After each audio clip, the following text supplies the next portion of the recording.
Hai, Assalamualaikum warahmatullahi wabarakatuh. Bersama sekali lagi dalam kelas matematik bersama Cikgu Papa. Baik, belajar, faham dan ulang. Itu tagline kita untuk hari ni. Dah upgrade sikit kan? So kita nak sambung pembelajaran kita. Hari ni kita nak belajar apa? Masih lagi penjelmaan. Kali ni kita nak tengok apa hasil pembelajaran kita hari ini. Baiklah, hasil pembelajaran kita hari ini menghuraikan gabungan dua penjelmaan bagi objek dan imej yang diberi.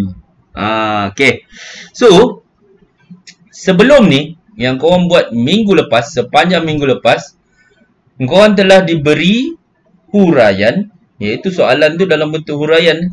Maknanya huraian bagi gabungan dua penjelmaan, kemudian lukis imej. So hari ni kita nak tengok bagaimanakah kita nak huraikan pula soalan tu. Sekarang ni soalan tu tak ada, dia bagi imej je. Dia bagi objek dengan imej. Dia bagi gambar saja. So dia nak hari ni hasil pembelajaran kita nak huraikan apa yang berlaku pada objek dan imej tu. Penjelmaan apa yang terlibat. Dari apa ke apa. So untuk itu, saya harap korang dah lukis apa yang saya sampaikan semalam. Dah bersedia. Ini adalah imej yang saya pesan untuk korang siapkan semalam. Dah siap belum? Dah? Kalau dah bagus. Kita terus kepada contoh soalan. Baik, soalan seperti ini adalah soalan kertas 2 bahagian B. Kertas 2 bahagian B. Dan untuk tajuk penjelmaan ni saya pernah cakap dulu 12 markah. Dan untuk penjelmaan dia ada soalan A dan soalan B. Soalan A yang korang buat minggu lepas. Maknanya nyatakan koordinat bagi koordinat imej suatu titik selepas melalui penjelmaan gabungan. So itu yang korang buat latihan terakhir sebelum kelas hari ni. Jadi koordinat, korang menyatakan koordinat apa, anak panah, koordinat apa, lepas tu anak panah lagi, koordinat apa, penjelmaan apa anak panah tu, atas anak panah tu, lepas tu penjelmaan apa atas anak panah kedua tu. Maknanya berlakunya gabungan penjelmaan dua kali dijelmakan. So itu bahagian, itu soalan A untuk soalan penjelmaan di dalam kertas 2. Jadi yang ini, yang hari ni punya adalah soalan penjelmaan bahagian B pula. Soalan penjelmaan untuk B. Yang akan menyumbang 6 markah. Berapa? 6 markah. 6 markah ni. Contoh soalan dia seperti inilah. So tengok betul-betul, baca soalannya. Baik, dekat sini soalan dia kata segi 4 KLMN ialah imej bagi segi 4 ABCD di bawah suatu gabungan penjelmaan VW. Maknanya di bawah gabungan penjelmaan VW. Huraikan dengan lengkap setiap penjelmaan tersebut. Baik. Ini yang dikatakan huraian. Kita nak huraikan V itu penjelmaan apa, W itu penjelmaan apa. Jadi langkah yang pertama. Baik, bila kita dapat je soalan seperti ini, langkah yang pertama adalah kita kena kenal pasti dahulu di mana objek dan di mana imej. Yang mana satu objek dan yang mana satu imej. So kalau kita tengok dekat sini, kacau lah. Kalau kita tengok sini ada 3 gambar. So mana satu objek, mana satu imej. So kena baca dengan teliti soalan dia. Sekali lagi saya bacakan soalan. Segi 4 KLMN ialah imej bagi segi 4 ABCD. Siapa imej? Sekali lagi. Segi 4 KLMN ialah imej. Nampak? So, KLMN lah imej. Mana satu KLMN? Yang ni, yang besar ni. KLMN ialah imej bagi segi 4 ABCD. Mana ABCD ni apa? Kalau ni imej, yang ni objek. Bagus. Di bawah satu gabungan penjelmaan VW. Nampak? So, kita dah kenal pasti yang ini imej KLMN dan yang ini objek. Kita perlu labelkan. So, itu langkah yang pertama. Labelkan. So, dah kenal pasti, labelkan. Nah, sekarang KLMN dah jadi A double prime. Kenapa A double prime? Sebab dia kata dekat sini KLMN ialah imej bagi segi 4 ABCD di bawah gabungan penjelmaan. Maknanya dah gabung dah. Dah 2 kali jelma baru dapat KLMN ni. Nampak tak? So, KLMN ni sebenarnya A double prime. Okey, jelas? Dan ABCD ni adalah A. Nampak? Okey. So, yang satu ni apa? Takkan tiba-tiba A terus pergi A double prime. Of course, yang tinggal itu adalah A prime. Okey. Jelas? Jelas tak? Okey. Sekarang, langkah yang kedua. Okey. Baru kita tentukan V apa, W apa. Okey. Lepas tu nanti saya akan cerita macam mana nak dapat 6 markah. Okey. Sekarang ni dia kata KLMN ialah imej bagi segi 4 ABCD di bawah satu gabungan penjelmaan VW. Baik, kembali kepada latihan minggu lepas. Kalau di bawah gabungan penjelmaan VW, mana yang kita kena buat dulu? Yes, W. Jadi, W mesti buat dulu. Okey, maknanya A yang ni, A kepada A prime ni mesti settlekan dulu. So, daripada A ke A prime ni adalah W. Nampak? A kepada A prime adalah W. So, W ni apa? Kita ada 4 pilihan penjelmaan. Yang pertama, translasi. Yang kedua, pantulan. Yang ketiga, putaran. Dan yang keempat, pembesaran. Manakah yang lebih sesuai menepati ciri-ciri A jadi ke A prime ni?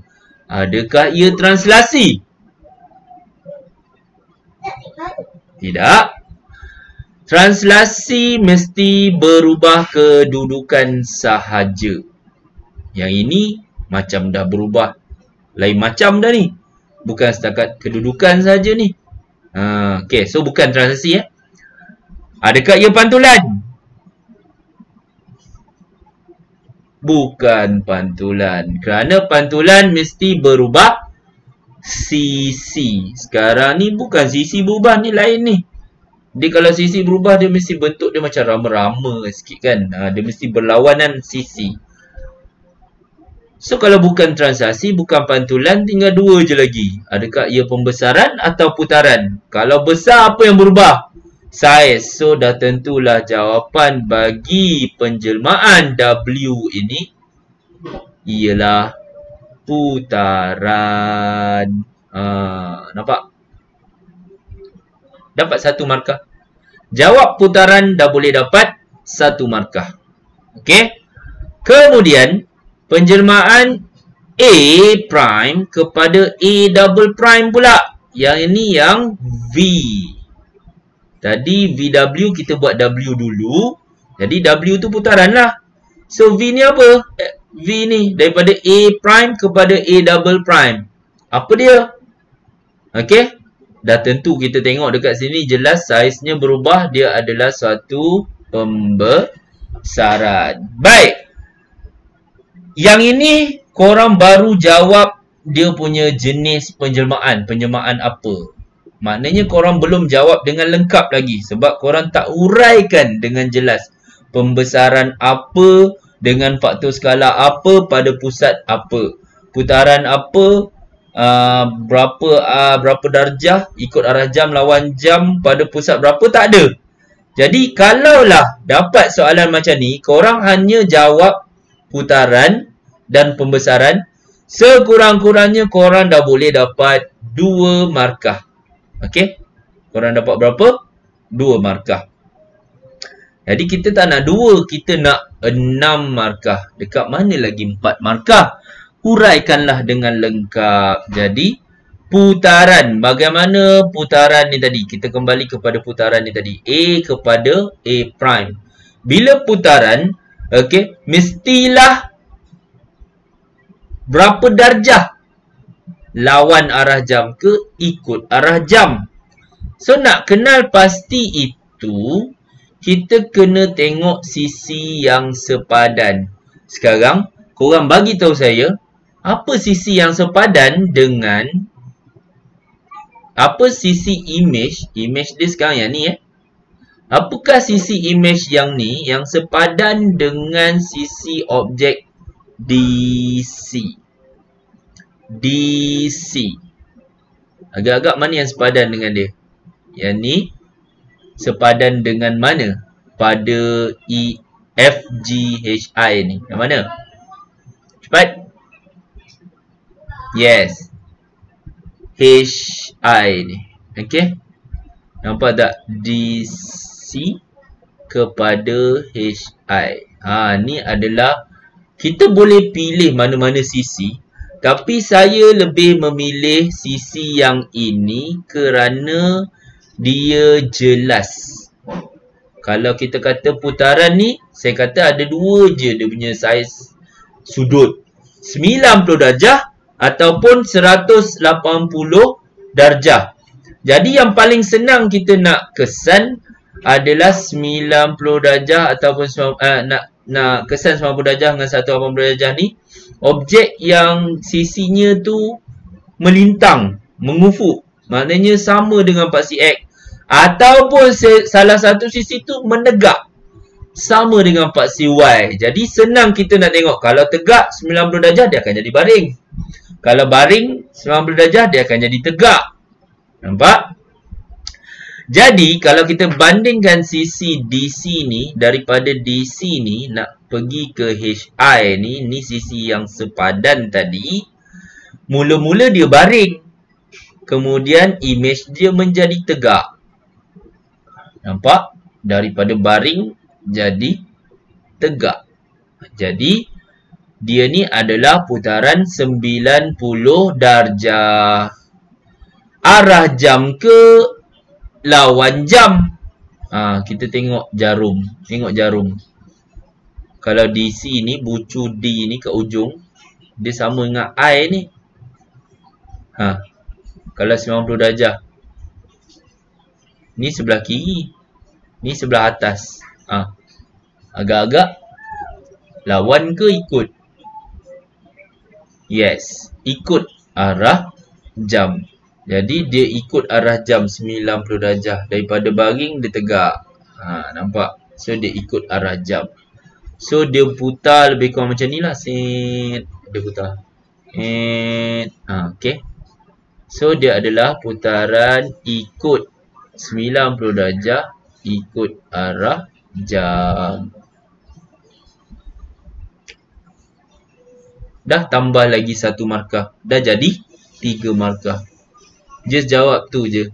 So macam mana nak lengkapkan dia? Putaran 90 darjah ikut arah jam pada pusat. Yang ini kita nak tentukan pusat. Macam mana kita nak tentukan pusat? Baik. Sekarang ni, kalau kita nak tentukan pusat, kita kena pilih 2 bucu yang sepadan. Okey, jadi dekat sini, Ustaz tunjuk contoh. 2 bucu yang sepadan itu adalah D ini tadi. Sorry. 2 bucu yang sepadan itu tadi adalah D dan juga I ni. Okey. Nampak dekat sini? Kita sambungkan dia. Kita sambungkan dia. Nampak tak? Ni jarak ni 6 kotak. Jarak ni pun 6 kotak. Nampak? Langkah yang seterusnya, kita buat satu garis yang serenjang. Yang serenjang tu ni. Ni dengan ini. Nampak tak lagi? Nampak tak lagi? Okey. Sekarang ni kita nak tentukan pusat dia.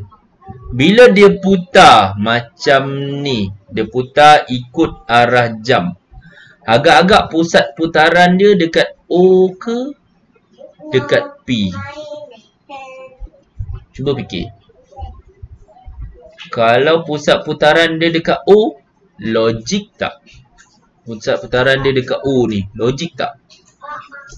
Daripada A dia nak pergi ke I tu. Daripada A ni nak pergi ke I. Logik tak pusat putaran dia? Ni dah jadi macam lawan arah jam. Kalau ikut arah jam pula, kalau pusat putaran O ikut arah jam, ni dah jadi 270.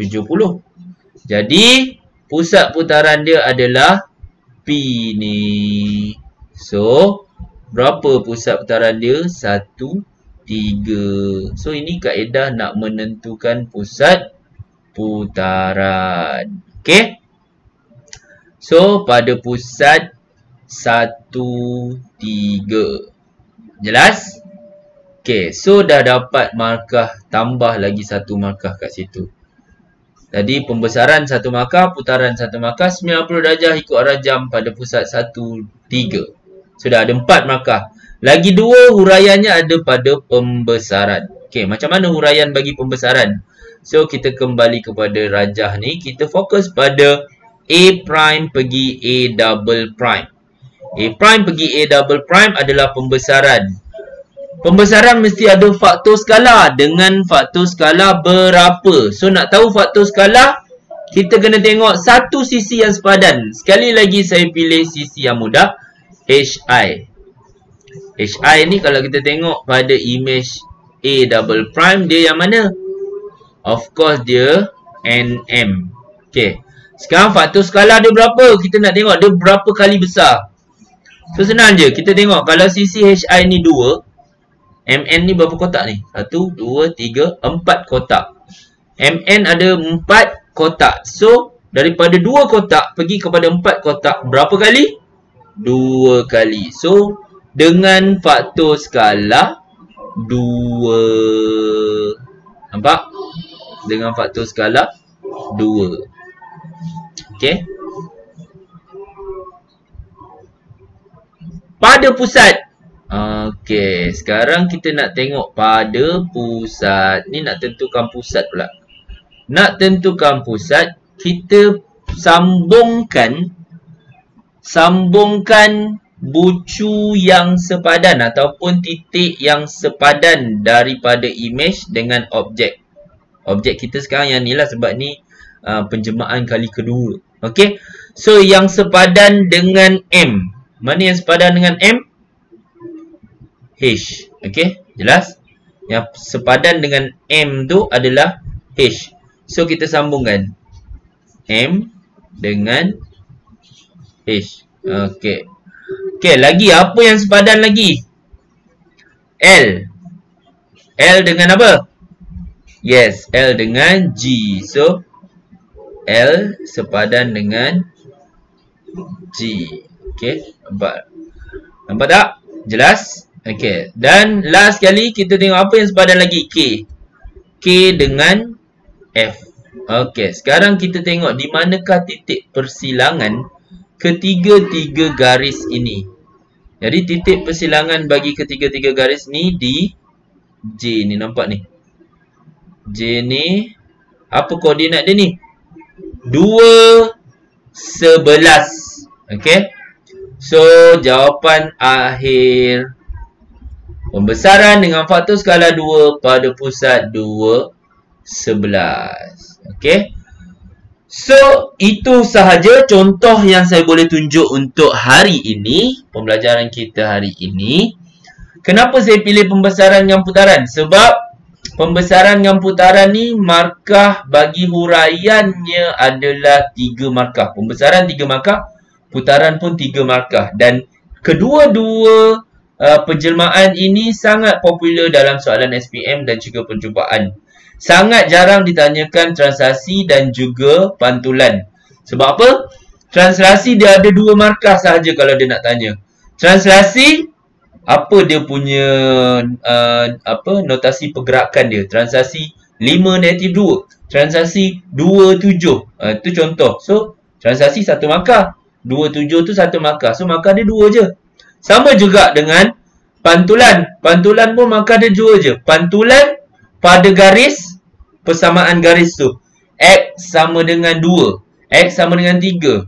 Y sama dengan 5. Itu contoh. Ataupun X sama dengan Y. Ataupun X sama dengan negatif Y. Jadi, pantulan pada garis. Pantulan 1 markah, pada garis 1 markah. So, 2 je. So, yang itulah huraian bagi translasi dan juga pantulan. Jadi, saya tak tunjuk contoh kat sini.